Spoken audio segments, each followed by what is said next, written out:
Halkan waxaan kugu soo gudbin doonaa talooyin waaweyn kuwaasoo aan qaarna kugu baraarujinayo oo aan noloshiinaba kugu xisaabsanayn ama aan kuwa jirin liiskeennaba iyo qaar kuwa jiraba iyo qaar loo baahan yahay inaanu iska reebno maanta inoogu dambayso oo liisaskeena kaba buuxa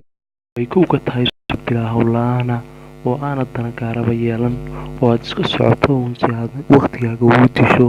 waayo muhiimadu ma aha inaad waqtigaaga disho. Waqtigu wuu kooban yahay, cimrigaaguna wuu kooban yahay, faa'iidaduna waxa way ku jirtaa inaad wuxuu faa'iidaysato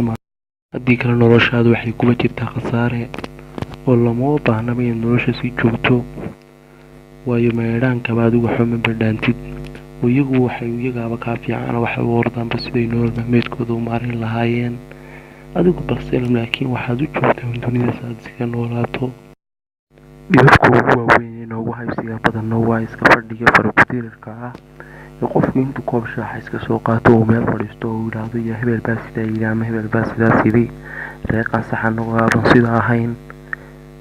isagoo wax faa'iidaan ugu jirin waxna ugu soo kordhaynin iskaba daa inay wax ugu soo kordhaan isagaba ay ka go-ayaan oo hadday doonaan qofkii ay islaynayaan oo halkaa dhib uga soo jiidmayso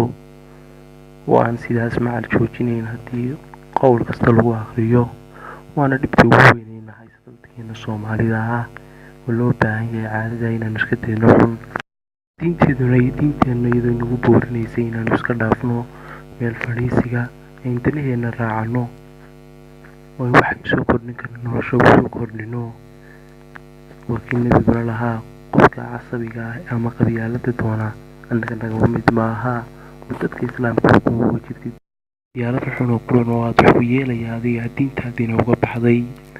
wax ku wanaagsan ba adiga waa su-aasha horta ka soo jawaab maantana kula ballanqaad inaad iska dayn doonto waayo waa shay xun oo adiga dhib kuu soo haddii aad hadda fiidiyogan daawanayso waxaan kugula talin lahaa inaad qoomada iska dayso oo aanad ka qoomamin wixii hore kusoo maray waaba haddii aad qaadanayso waanada uu qalbigaagu wacan yahay waxaanay Soomaalidu tiraahdaa miidaama dhagamale haddii malag dhawaaqaayo oo looga jeedo inaad dhaga furan iyo wax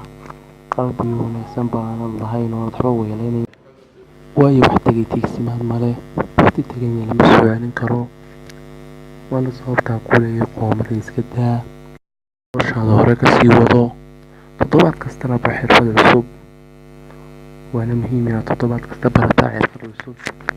waana wax macquul oo aad ku baran karto waqti yar iyo time wax akhriskana waxaa ka mid ah inaad hal mirir ku akhrin karto 30 page adoo fahmay wixiina waana barnaamijkan soo wadno aan kusoo bandhigi doono YouTube-kayga socon doontaan soo sheegi doono adna aad wax badan ka faa'iidaysan doonto si aad noloshaada u maarayso markaa wax akhri toddobaad kasta kan soo wadana kana faa'iidayso waa mid ku anfacayo waan hubaa oo si aniga bay anfacay ayuu ku anfici doonaa aniga ahaantayda haddaan iska hadlo waxaan toddobaad kasta isku dayaa inaan barto xirfad cusub tusaale ahaan haddaan soo qaadano xirfadaha sida loo garaaco kombiyuutarka si degdeg ah haddaad taqaano waa xirfad weyn oo aad ku baran karto toddobaad gudihii adigoo aan waqti badanba gelinaynin haddii toddobaadkii hore lasoo dhaafay aad baratay xirfad cusub oo ah cunto karinta tusaale ahaan waxaad baratay xirfad weyn oo muhiim ku ah adiga oo naftaadana ku horumarin karto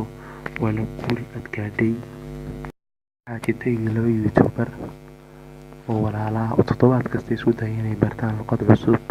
oona kala dhameeyay maantana kaga hadlo 33 luqadood sida YouTube-ka ugu furaanba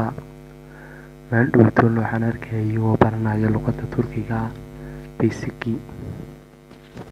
waxaa kaloo laga maarmaanay inaad hawl maalmeedkaaga ay ku jirto inaad jimicsi samaysaa walowba yaraatee